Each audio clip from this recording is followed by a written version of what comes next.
welcome back to another edition of Sit and Spin with Joe, with me, your host, Joe. I know, it's been a long absence. Life has not been kind to Joe lately. Lots of hard blows. It's been a crappy summer for me, man. I lost my dog, and just this week, we lost our first cat. And it's been crap. But, without being too glib, my host, Norm the Wonder Mutt, our other dog, is joining me here. As usual, he's just going to sit there and sleep. But time to get back to the show. You know, the show must go on. And time to finally get around to something I've been kept being postponed because of all this other shit that's been happening in my life. Oops, sorry for the swear words. I haven't gotten around to this, but with July being such a terrible release month, there has not been a lot of great new stuff that's come out this month at all. It's thought it was time to finally get around to the Joshua Taylor Challenge. Yes, Joshua Taylor, a friend, had issued this challenge to me, and he said, hey, I'm going to issue this challenge where basically I want you to pick your 3 favorite records from the last 3 decades, the 1990 to 1999, 2000 to 2009, and 2010 to the present. And of course I went, what? Only 3? Come on, you know, it's going to be hard enough to whittle it down to that. So Josh was kind enough to acquiesce and give me a couple more bonus picks as well. But one of the bonus picks has to be a solo album, and the other one is more or less just essentially a bonus pick from any of the time periods, but at least it has to have like at least 3 members in the original band or something to that effect. Anyway, as you can tell, well, as you can kind of tell, this is just a fraction. Really large music collection, a lot of years of music, and even just from those decades, I can't tell you how hard it was to just whittle it down to, you know, essentially 3 to 5 choices. But, after much consideration, I've come up with my picks. The first one, which we're listening to right now, and interesting enough, let's start it out with the beginning of the 1990s. The debut album from Jellyfish, Belly Button. And check this out. This is original vinyl. These are super, super rare to come by. Of course, they've reissued it now. Omnivore Records reissued the first 2 Jellyfish albums on vinyl. They did a nice limited blue vinyl pressing of this run, but this is the original press on original black vinyl. And check this out. Cool. Open up gatefold cover. Isn't that sweet? It's pretty cool. Of course, I also have it on CD, and the original CDs also had open up gatefold cover. Sweet. Jellyfish. What can I say about these guys? The core of the band was Andy Sturmer, who was not only the singer, but also the drummer of the band. How often you don't often come across a singing drummer. Plus, he also played drums standing up. Roger Manning on keyboards, who has since gone on to work with Beck and play with all sorts of other great people.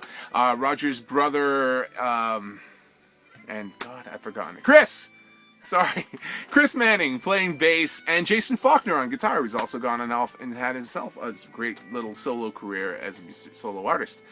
Rambling, please forgive me. But anyway, Jellyfish is kind of a mellow little song playing on in the background now. But what I loved about Jellyfish, as far as I would consider them to be one of the finest power pop bands that has ever existed. And even though they only put out 2 proper studio albums, they're 2 of the best examples of the genre you will ever find. Take every great pop band you've ever known, from the Beatles to the Beach Boys, all the way down the line throughout the years. Throw in a little, my mind is failing me. Cheap Trick, the Raspberries, a little bit of the Partridge Family and the Monkees, some Queen, some Mott the Hoople, some Steely Dan, every great band, ELO. Take all that stuff, throw it into a blender, mix it up, take the best bits of all of it, and Jellyfish just scratches the surface of all that mixed together that comes out to total freaking awesomeness. If you have never heard this album, you need to do yourself a favor and go out and find a copy, because this baby is a masterpiece and will not do you wrong. Their follow-up album, Spilt Milk, also great, but this is one of the defining albums of my life. If I had to be on a desert island and could only have like so many records, this is one of them. Jellyfish, super totally awesome band. And also from that same decade of the 90s, man, there's so many great releases I could have picked. It's really tough But I had to go back to one. It's an album, came out more towards the latter half of the decade. And it's a record that some people might criticize this choice, but I don't care.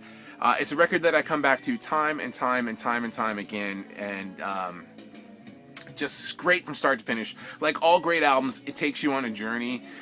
Great singles off the record, but to listen to the whole thing as a whole is a great experience. And that record would be the debut, major label debut from Third Eye Blind, self-titled record. This is one of the original pressings of the original covers. This is what the cover used to look like originally, kind of a golden brown color. After about the first 1 million copies, they reprinted it with a red cover, which I don't have handy, so I can't show you, but you probably own it if you have it. And it was kind of to be more eye-catching on the shelves. But Third Eye Blind, Stephen Jenkins, the main force behind Third Eye Blind, and pretty much the solid only original member left in the band, along with Brad Hargreaves on drums, original bass player Aaron Salazar, and guitarist Kevin Cadigan, who only was around for the first 2 albums, and I can't go into all the legalness and stuff that went on that album. But, man, I love this record. Like, all the tunes on it. There's songs on here I wish I could have written myself, or feel like I could have written myself, like Motorcycle Drive-By. You're probably familiar with the hits like Semi-Charmed Life and Jumper. But this album is so much more than that, especially on the second half. Pretty much from like the last 4 tracks on, from like I Want You, the background, Motorcycle Drive-By, and God of Wine. Amazing experience just listening to that. And there's just other great stuff on this album too, man. I became a fan of the band definitely with this album, and I like all their records that they put out since. And Stephen Jenkins gets kind of a reputation of being a jerk, but having met the man, I can tell you he just does not suffer fools lightly and tells it like it is. And a lot of people don't like that, but I can kind of respect it, and the dude was always cool to me. Oh, this one's running a little bit long, so I'm going to kind of wrap it up with that.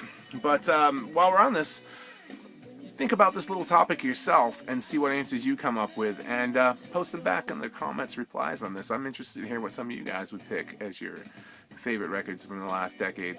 We'll be back in the next segment, since this one's running a little long, with album number 2, or actually number 3 technically, which will be from the 2000s, 2000 to 2009. We'll catch you shortly later on Sit and Spin. Thanks for tuning in.